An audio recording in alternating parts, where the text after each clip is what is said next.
Well, many companies aim to be green, but how many can legitimately claim that they are? Well, a recent article on thedailygreen.com looks at a company's physical facilities and rates the top 10 cities with the most green buildings. Joining us to tell us more is the author of the article and home and eco tips editor for thedailygreen.com, Brian Clark Howard. Brian, welcome. Hi, thank you. It's great to see you today. You too. So first, can you tell us, we all have an idea of what a green building is, but can you tell us what a green building is?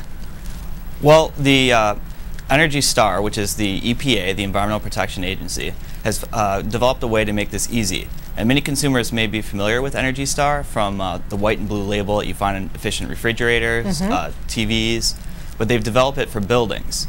And what it means is that if a building is Energy Star labeled, it is 35% more efficient than an average building.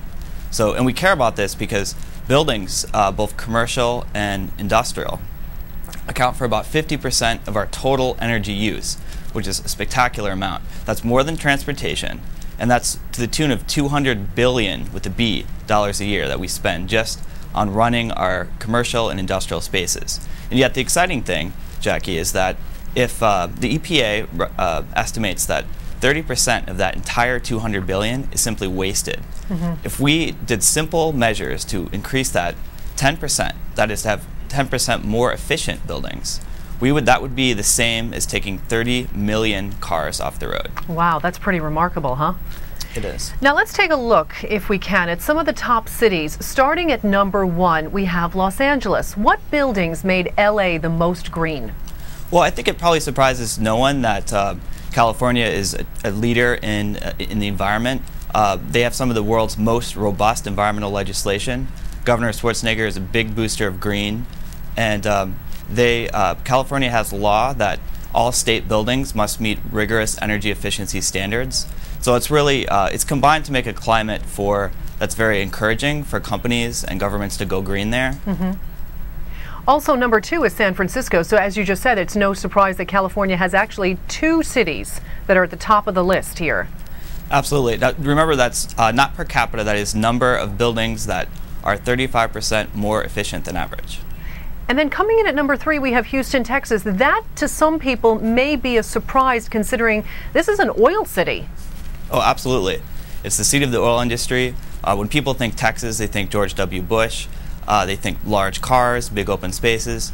But what's really exciting is Houston and also Dallas, which is number 5 on the list, they have very robust green building communities. It's very supportive, and companies are really seeing the incentive to going green.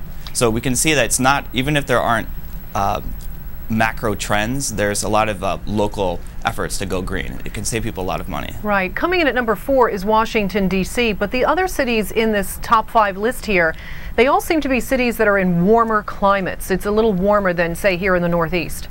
Yeah, that's surprising. A lot of people think the Northeast is on the cutting edge of a lot of green technology, but well, the exciting thing, though, is that New York, which is surprisingly absent from the list considering its large size, but the exciting thing is that Mayor Bloomberg is a big devoter of green building, and there's a lot of green buildings that are coming online.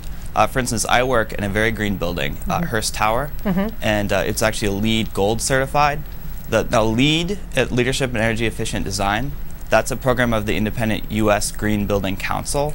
And what's exciting about that is that looks at not just energy, but the comprehensive footprint of a building. So that includes water efficiency, impact on local wildlife, indoor air quality, which is extremely important for worker productivity and long-term health. It looks at access to transportation. Does it have access for bicycles? Does it encourage people to get outside? So there's a lot of other things. Energy is a great place to start. As I mentioned, buildings take up half of our nation's entire energy use, more than transportation. Let's talk about a city again like New York City. Is it difficult for New York to become more green because the buildings are older, the city is very, very crowded? So it kind of has some difficult things that it's challenging it, right? Oh, indeed. That's, and you know, the EPA estimates that 30% of energy that we spend on buildings is wasted, and one of the best ways to do that, or to counter that, is to seal the building envelope. And as you mentioned, New York and a lot of other northern cities, Rust Belt cities, they have very drafty buildings, a lot of pre-war buildings, and you can save a tremendous amount of money a year for large buildings literally millions of dollars by doing things like weather sealing, caulking, replacing windows to double pane windows. So the New York and other Rust Belt cities have a lot of challenges, but there's a tremendous opportunity. What's exciting actually is that for every dollar you spend on conservation, you get $2 to $3 back. That's a better investment than almost anything you'll find on Wall Street, as most people know today. Well, before I let you go, are there any other surprises there on that top 10 list that you can tell us about? Well, I think it's exciting too to see the Southeast. Atlanta is strongly represented.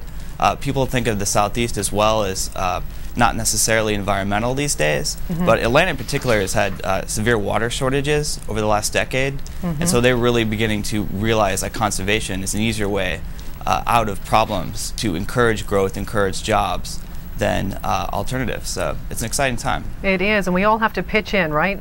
Absolutely. Well, Brian, thanks so much for joining us today. Thank you. And for more on the cities with the most green buildings, you can check out thedailygreen.com.